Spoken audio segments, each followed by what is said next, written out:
Consumers want to know the facts about the products they buy, but America's agricultural landscape is not easy to navigate. Between different companies, scientific advancement, government regulations, advertisement campaigns, and an unhealthy amount of myth and misconception, anyone would be hard-pressed to make sense of it. That's where Real Ag comes in. From the producers who make your food, to the store where you buy the final product, and everything in between. This is Real Ag. Now, here's your host, Kyle Bauer.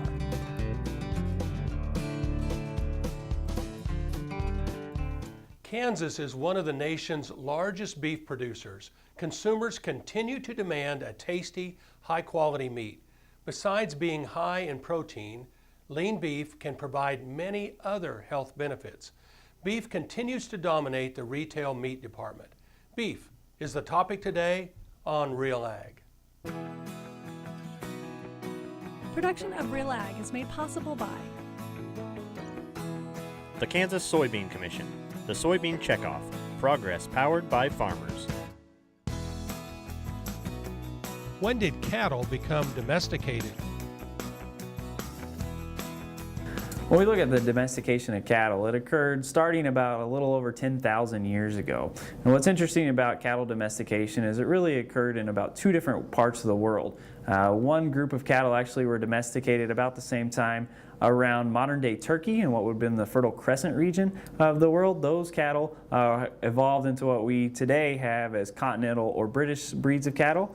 And then at the same time, about 10,000 years ago, in around modern-day Pakistan, we had another set of cattle get domesticated that developed into what are our Bos Indicus or our Brahman-type breeds that are more common with the subtropical areas of India and such. So we've had around 10,000 years ago two distinctly different types of cattle that were domesticated that actually follow through all the way to today.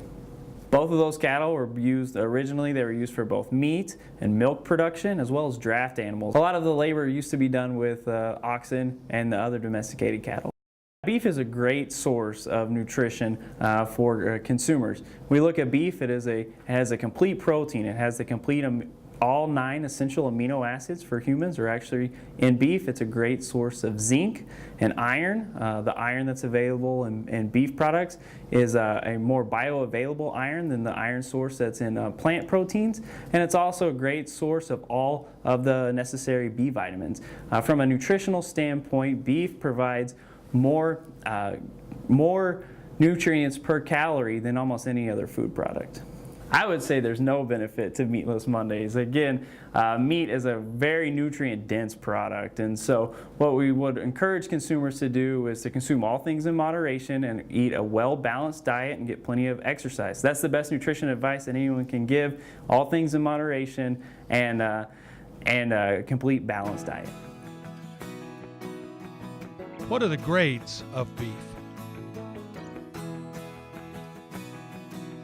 The grades of beef, what we typically do from a beef grading standpoint is we'll actually, when we harvest those animals, sort them based on the amount of marbling or the intramuscular fat. When you go and you purchase beef at the grocery store, what you see is that those little specks of fat that are actually in that beef, those are what we call marbling. And that marbling is actually what's responsible for a lot of the tenderness, juiciness, and flavor of that product. And so the way the grading system in the United States works is that the more marbling is in that product, the higher grading it is. And so we look at what the actual grades of beef are. The highest grading product is Prime, USDA Prime product. It represents only about the top 4% of beef products in the United States. Those products are sold almost exclusively to white tablecloth restaurants. If you go down to Ruth's Chris, for example, you're getting all Prime product. And that actually will eat at a desirable level over 95% of the time. And that's why those products are in higher demand and require such higher premiums. If we look at the next grade down is USDA Choice. USDA Choice is what is our most common grade currently in the United States. It's what we typically would sell at grocery stores or other retail chains or most food service restaurants. If you go to a mid-price steakhouse, we're serving USDA Choice products. From a young beef standpoint, USDA Select would be our lowest grading product that most consumers would ever come into contact with. It also it's a good leaner cut of beef. And it can be both tender and juicy and provide a good eating experience. However, it does have a tendency to be more inconsistent. When we talk about USDA Select products, a lot of those products are sold at retail. It just depends on the grocery store that you're actually shopping at.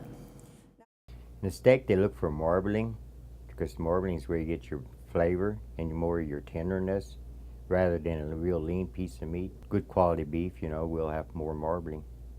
Yeah, prime beef for the most part is actually going to be sold exclusively at high-end steakhouses. Very few retail establishments would have it. Sometimes you can go down to your local butcher or meat processor and purchase it yourself, but those items most of the time would have to be special ordered. Now, if consumers are looking for a premium product at retail, most retail stores have a premium choice brand. And so whether we're talking about certified Angus beef or sterling silver, these are brands that what they do is they isolate the top 2/3 of the choice grade and enable to ensure a more consistent eating experience for the consumers. So the consumers can always purchase those premium choice products and get a very good eating experience at home as well. Are there different types of fat? When we talk about fat deposition in animals and the different types of fat that we find in meat products, there's 3 different types. The marbling, that is the fat that's actually within the muscle, the small flecks of white fat throughout that are responsible for the tenderness, juiciness, and flavor of the product. It's a highly desired fat, and again, a lot of economic benefit to that fat. The second type of fat is what we call subcutaneous fat or external fat. So all the fat on the outside of your steak that ends up getting cut off and thrown away, that for us would be undesirable fat that we would cut off. The third kind of fat is what we'd call seam fat, or the fat that's between the muscles. Oftentimes when you buy like a beef pot roast that's coming from the chuck, there's different muscles in that cut, and the fat that's actually within those muscles, between the muscles and large seams, is what we call the seam fat. Most of that fat is just waste product as well that most consumers don't actually consume and cut it off. So from that standpoint, it would be undesirable. But a lot of times you have fat on the outside. Depends on the critter. It's like people. Some people are fatter than others, you know. I mean, and that's the way it is on that beef. But there you don't want too much on. You only want just enough to cover. But a lot of times I get them in where I have an inch of fat on that, and I've trimmed that all off. From a nutrition standpoint, all beef has the same nutritional profile when we talk about zinc, iron, B vitamins, protein. The difference between the higher grading beef products and the lower grading beef products is in the fat content. If you are a consumer that is worried about fat intake, then buying a USDA Select product may be more in line with your personal goals and objectives.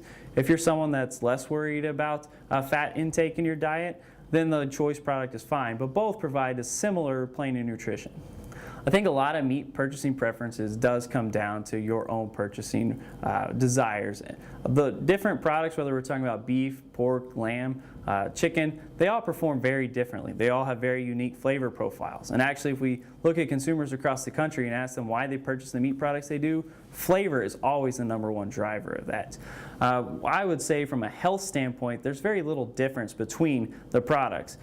From a beef standpoint, there are several cuts of beef, over 20 different cuts of beef that are lean and qualify for lean labeling. We talk about cuts that are traditionally coming from the round of the animal or from the loin. So those subprimals are always listed on the meat label itself. So if you're a consumer and you want to purchase lean beef products, and that's why you would go to chicken or pork away from beef, you can always look and select beef that specifically meets the lean requirements. How are cattle slaughtered? Beef in the United States, we slaughter is very highly regulated by the USDA. And so that's important to understand, that every animal that's slaughtered in this country is actually inspected from the time that it walks in to be slaughtered all the way through the processing end. It's illegal for us to sell meat products that's not inspected throughout. When we talk about the slaughter process itself, the way that it would work is that we'd bring an animal in, and then we would render that animal unconscious, most commonly using a captive bolt gun. And that is actually regulated by the USDA and the Humane Slaughter Act. And so all animals in this country, beef and all livestock species, must be rendered unconscious before we can actually continue the slaughter process. Once that animal is rendered unconscious, we would actually exsanguinate that animal and remove the blood from it, and then we would actually remove the hides and pass all the way through. One of the important things to understand about the beef slaughter process is there's several steps throughout that process in which we would spray the hide with hot water baths. We'd take the carcasses through hot water baths. We would make sure we remove any kind of visible contamination from the outside of that carcass.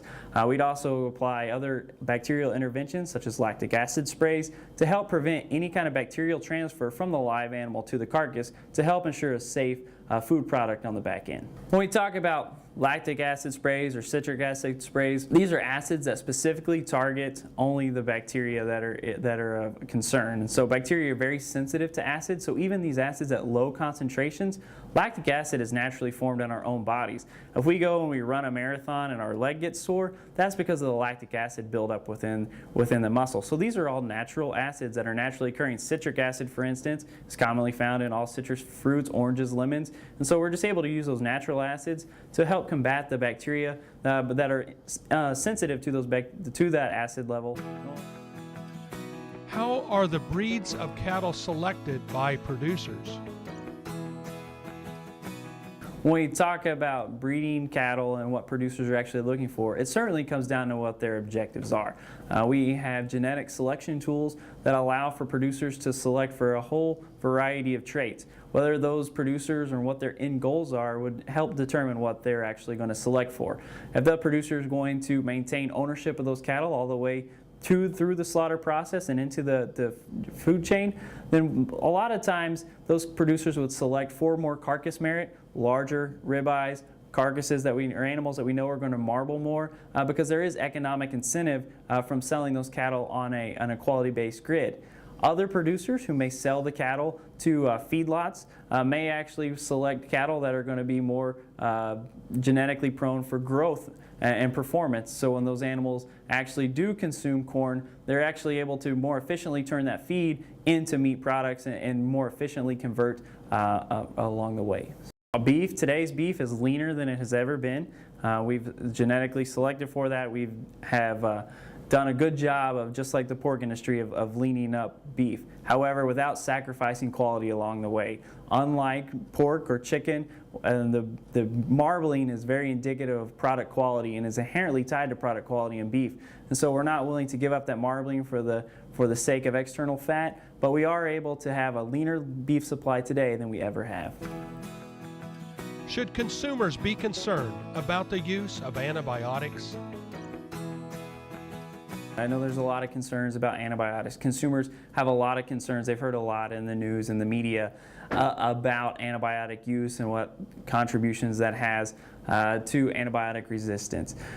From an antibiotic residue standpoint, within our beef system, we test in a specified number of animals for antibiotic residues. When we administer antibiotics to beef cattle, there is a withdrawal period required. And so after those animals are harvested, we're able to test tissues from those animals to determine if the correct withdrawal period was followed and whether or not there's any residues of that product. And I can certainly tell you that if we look back at the data from USDA that's collected that, very less than 1/10% of all beef actually ever fails that. And so it's a very, very slim failure, or very, very slim number of cattle that actually ever have antibiotic residues in there. So consumers should have no worries about consuming beef and having any kind of antibiotic residues within those meat products. The less than 1/10% of beef that actually would fail from a residue standpoint, that meat is all condemned and is ineligible to be sold for human consumption. So all that product is essentially put out to a rendering process in which that product would not be enter the food supply. What we're able to do to really maximize not just those carcasses but any other kind of products that don't have an economic value, we're able to put them through a rendering process, and it will break down that product into the fats and proteins that actually make up the carcass itself or the tissues themselves. And what we're able to do is recapture value out of that and put those proteins into potentially pet foods or other type of items in which it doesn't enter the human food supply. The meat inspection industry is extremely highly regulated. There's several different branches of the government that are involved. When you think about meat inspection from a beef slaughter standpoint, the USDA oversees all that. Specifically, the USDA Food Safety and Inspection Services. Any kind of federally inspected facility is inspected by those. That means that we would have inspectors on site every day that meat is actually being processed. They're inspecting that meat for wholesomeness to make sure from a live animal standpoint that no animals that are exhibiting any kind of illness or sickness are able to be slaughtered to enter the food supply. We have inspectors on the harvest floor making sure that there is no contamination from the live to the carcass side of that. We have inspectors on the lines to ensure that as meat product is being processed and going into boxed beef, that there is no contamination. So that product is highly regulated throughout. And then if we continue out of the slaughter facility, all that meat is still continually processed to make sure that there is cold chain management. That meat is not allowed to get above 40 degrees for a prolonged period of time. All these steps in place to ensure that we get safe, wholesome product at the retail store. Additionally, other agencies that are involved, depending on the type of food product that's produced at the end with the beef, the FDA, the Food and Drug Administration, is often involved. They inspect all the food products that we have, but from a meat standpoint, if the meat is only a small ingredient into the meat product or into the food product itself, they may have some regulatory supervision as well. Now, if producers choose to be inspected by the state, then the Kansas Department of Agriculture would be the overseeing body of the inspection process throughout. And so that would follow the exact same scenario. As a meat processing facility, you can either be federally inspected or state inspected. There are some large differences though. If you are state inspected by the Kansas Department of Ag, then you cannot sell your meat across state lines. All that meat must be consumed within the state of Kansas. However, if you are federally inspected, you can take and sell that meat throughout the entire country. How is beef exported to other countries? Kansas beef is consumed all across the world. Kansas is the third largest beef producer in the country, and within the state we have several large packing plants that actually produce and slaughter over 5,000 head of animals a day. The beef from those facilities actually goes to all corners of the globe, whether we're talking about a lot of groups in Asia, countries in Asia, Japan, Vietnam, Korea specifically are great trade partners for U.S. beef. Some beef from Kansas actually does go into Europe, and so when we look at where the beef that's actually produced within the state goes, it really is a global economy. When we talk about getting the meat from Kansas to Asia, there's a lot of steps in that process. Most typically we would take beef in a refrigerated truck and transport it to one of our West Coast ports.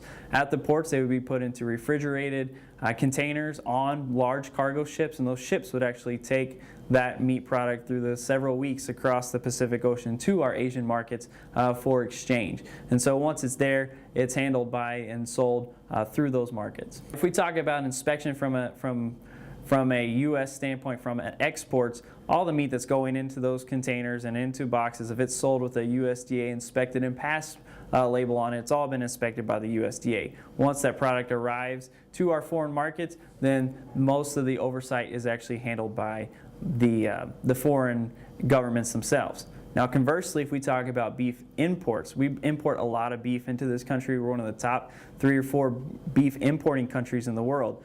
We talk about what beef, you say, well, we're one of the largest beef producing countries in the world. Why do we actually need to import beef? Well, our beef in the United States is very specific. We have a high fat content beef and because of that marbling and the flavor that's associated with that product is actually desired across the world. If you go to any corner of the world and actually consume beef in a high-end steakhouse, it's all U.S. beef that's sold because our product is very unique and has a lot stronger flavor and more desirable flavor than in countries across the world. As a result of that high marbled product that we produce, we need to be able to have a leaner grinding beef to put into our beef supply. So when we go to the grocery store, we have the option of purchasing 73% lean, 85% lean, 90% lean ground beef. And so what we're able to do is countries that actually almost exclusively grass-fed their cattle, whether they're from South America, countries like Argentina, Brazil, Uruguay, or Australia or New Zealand, we're able to purchase cheaper, leaner beef products from those countries to blend with our current domestic supply to actually create the ideal lean points. And that actually helps produce and reduce the cost and overhead of our ground beef products as well. From an import standpoint, if we look at inspection, once any meat that's going to come into the United States and go into the U.S. food supply must be inspected by U.S. Inspection agencies. So the USDA has inspectors at those facilities inspecting product that's going to be exported to the United States. So the product that may come from South America or Australia undergoes the same exact inspection process as the beef that's actually produced here domestically. We have the ability to track beef all the way back to the processing facility. Currently, we don't have an animal identification plan in place in the United States in which we can track a piece of a beef all the way from the producer all the way to the consumer. We can trace it all the way back to the packing plant, however. Within that packing plant, we have what are called lots, and so within a day, most of the time, is what we'd call a production lot. So all the meat that's produced in that day will get labeled with that lot number. And so what would happen is, anytime that that beef goes in a box that's got the lot number printed on it, if there's any issues, we can always look that up to determine exactly the source of where all that meat actually came from back to the day it was actually produced. I think the important thing to remember about beef is what a great nutrient source that it actually is. It's a great product. It's one that provides a high level of eating experience. When people think we want to go out and celebrate, we have someone's birthday, someone got a promotion, no one ever says, I want to go have a good piece of chicken for that experience. They all say, we want to go to a good steakhouse to eat. And that's what beef is. Beef is a celebration meat. It is the highest quality protein product that we have, and consumers continuously tell us that. They desire the flavor and taste of beef products. And they should have the confidence to know that when they purchase beef products at retail or at food service, that those meat products are 100% safe to consume. They're healthy for your family to consume. They're really truly a great meat product to actually consume and use. Next time you enjoy a thick steak or throw a burger on the grill, be sure and think about the quality and process to bring it to you and your family. That wraps up this episode of Real Ag. If you want to see other programs in the series, visit smokyhillstv.org. On behalf of the Real Ag crew, I'm Kyle Bell. Production of Real Ag is made possible by The Kansas Soybean Commission, the Soybean Checkoff, progress powered by farmers.